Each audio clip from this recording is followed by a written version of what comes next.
Sir Fam, Silver here. Tapos na nakasagsagan ng Christmas. O, bali ngayon, maghahanap tayo ng silencer. Iba naghahanap ng maingay na pipe kasi lapit na yung New Year. Tayo Sir Fam, iba. Pero silencer, makukuha naman yon. Today, papunta tayo naman silingan. Kasi pupunta tayo kay Paeng. Doon tayo magpapagawa ng silencer. Kasi sobrang ingay talaga nito. Kahit nilagyan na namin ng fiber.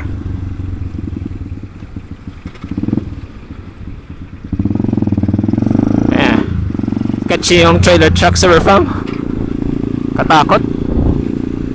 Pero dito tayo liko sa shortcut natin. The forever shortcut. Bagong daan. American. Let's go. Mas bet ko talaga tong side mirror na to. Yung bilog. Naka wide angle talaga. Okay. Bunny hop naman dyan. Uli pala. Ay, hindi pala mauli yun kasi longboard pala yun. Ako tong first Lake Sir Fam subdivision. For the dead pala. Para sa mga yumao pala natin yan. Sana si Paeng mamaya may ano no, share off. May available siya sana na silencer or papagawa pa tayo. Near 4 o'clock na rin Sir Fam. Well, saan ka ba nagpapagawa ng racing pipes or lahat ng modified mufflers? Ito syempre kay Paeng. Sa RS150 natin kay Sonic. Siya rin gumawa. Ganda ng tunog.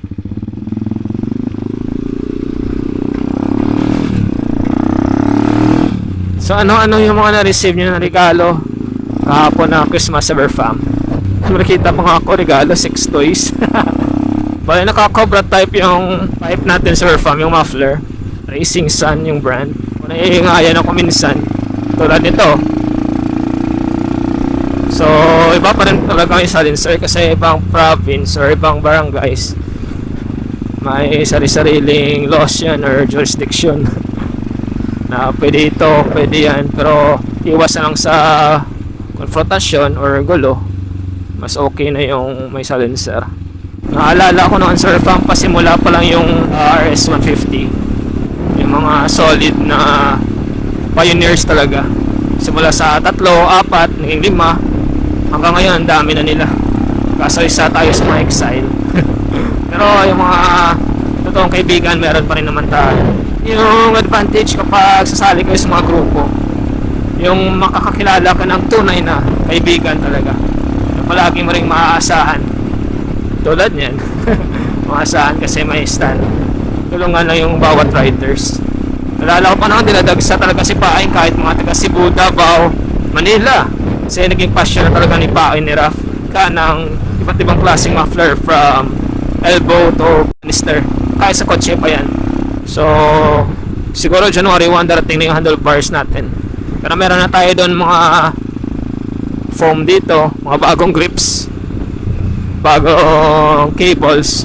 Lalagay na lang natin yun kay Clyde kapag dumating na yung handlebar na pro taper. Tapos bibili pa tayo ng push start. Dito gumagana Sir Fam. Naninipa talaga to. Advantage naman kasi kapag may hiram, hindi nila mahiram kasi naninipa nga. Alaw nila masaktan yung paa nila.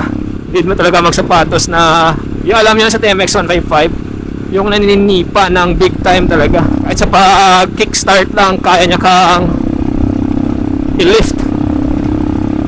Sa pag backfire o pag sipa pabalik o plan B umaya ka just in case lang naman.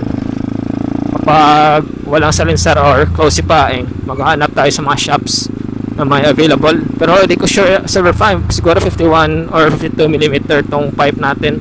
Dapat eksakto talaga yung sukat para avoid tayo sa rattle. Shout out dito sa mga motocross at dirt bike friends natin sa Regent Homes, Regent Pearl Homes. Tignan nyo Sir Fam, oh.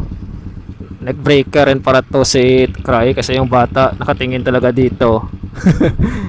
Hindi ko alam naiingayan ba siya or dahil sa kulay or maganda yung motor. Isang liko na lang tayo. Bale, dito lang yan sa harap ng Vista Alegre Sir Fam sa may Petron. Yung shop ni Paeng. Yan yung landmark sa mga hindi pa nakakaalam. Dito nandito na talaga tayo, Sir Fam. Excited na ako na malaman na nandito si Raf. Yes, it's open.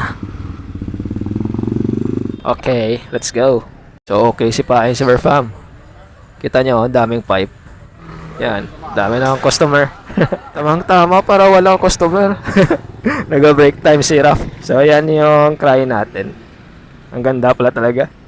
Kaya nakatingin talaga kanina yung bata. Sarap sa feeling, di ba, kapag nililingon yung motor natin sa Sir Fam dahil sa mga upgrades. Once again, sa magtatanong Sir Fam, alam kong meron. So 3.50 yung rim sa harap, SPD. Tapos 4.25 sa likod. So yung tires natin ngayon sa likod is naka 180, 55, 17.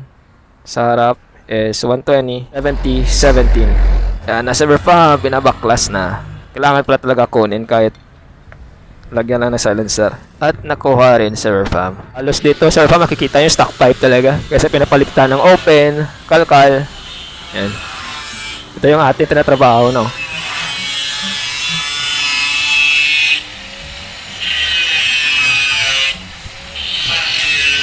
Kapag may sasakyan naman, Sir Fam, dito yan. Pinapasok dito para from headers. Diyan, ini-install, minamodify para mas madali. Bumababa talaga dyan, oh.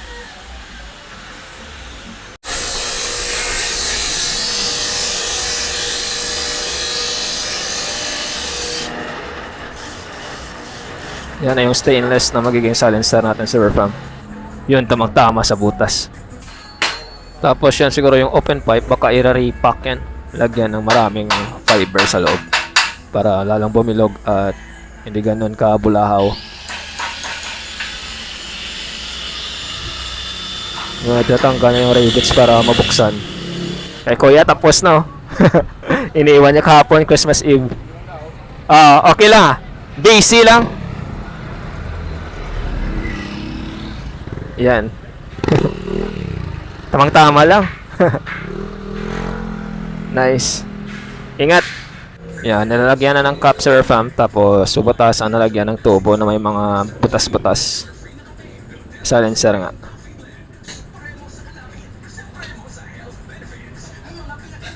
So, sinabi ko kanina, Sir Fam, yung landmark is Vista Alegre.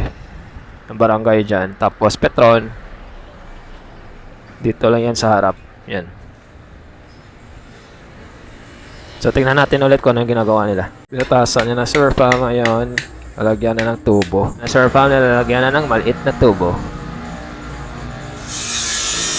LED ba yan?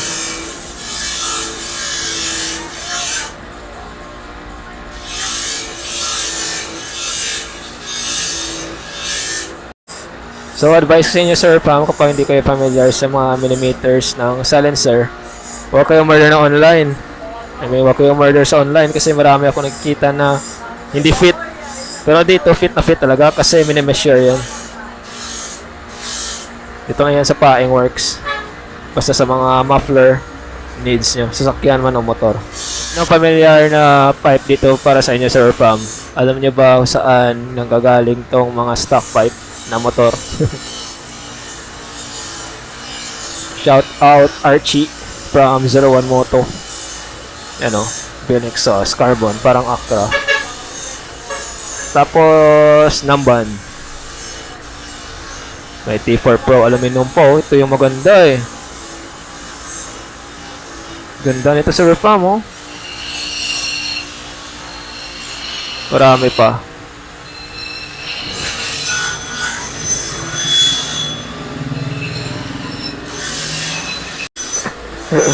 Puputok pala itong acetylene. So ngayon ginagawa doon sa silencer natin, Sir Fam, binabuff na lang. Ituhugin pa siguro yan, lagyan ng mga butas. Ito delikado to, sumasabog, parang fountain. Pag ako nahulog dito, Happy New Year. Yan, binubutasan na, Sir Fam, para sa ano ba? Para dun sa Allen screw natin para higpitan yung silencer. So bali, swerte lang talaga tayo, Sir Fam, na wala siyang ginagawa ibang motor. Pagdating natin, nagba-break time, tapos tayo agad. So, bilis lang. Ayos. So, yan yung itsura niya, Sir Fam. Yan. Pakinggan natin mamaya. So, freebie pa tayo, Sir Fam. Thank you. Thank you, thank you. Rap! Thank you again. Thank you, thank you. So, let's go na, Sir Fam. Hindi ko tayo in-expect, Sir Fam, ha? May freebie tayo na, ano? Filter sa carb. Teka lang. Iwas gas-gas sa swing arm. Gane! Thank you. So, ayos talaga ito ng Sir Fam. Hindi na tayo mahuli niyan. Pakinggan nyo muna bago tayo mag U-turn.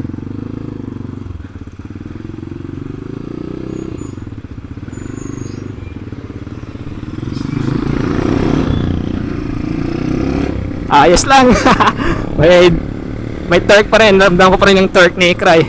Kahit nakapag-salinsara tayo. Happy kiddo. Tapos may compression na yan sa Fam kasi may back pressure na. Dapat to power bomb, palagyan pa natin soon.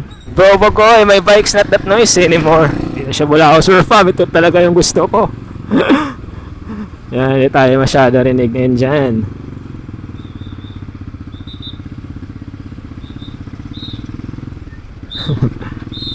Ganitong oras talaga, ang daming tao sa NGC tumatambay. With their family. So dito muna tayo sa traffic.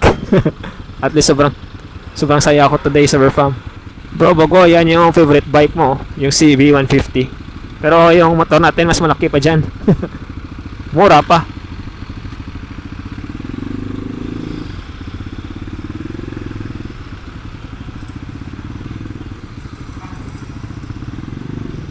Diba? Mas mataas pa yung sa akin. Mas malaki pa yung gulong. Ambulance. Malapit na tayo sa bahay, Sir Fam. Ito yung gusto ko dito.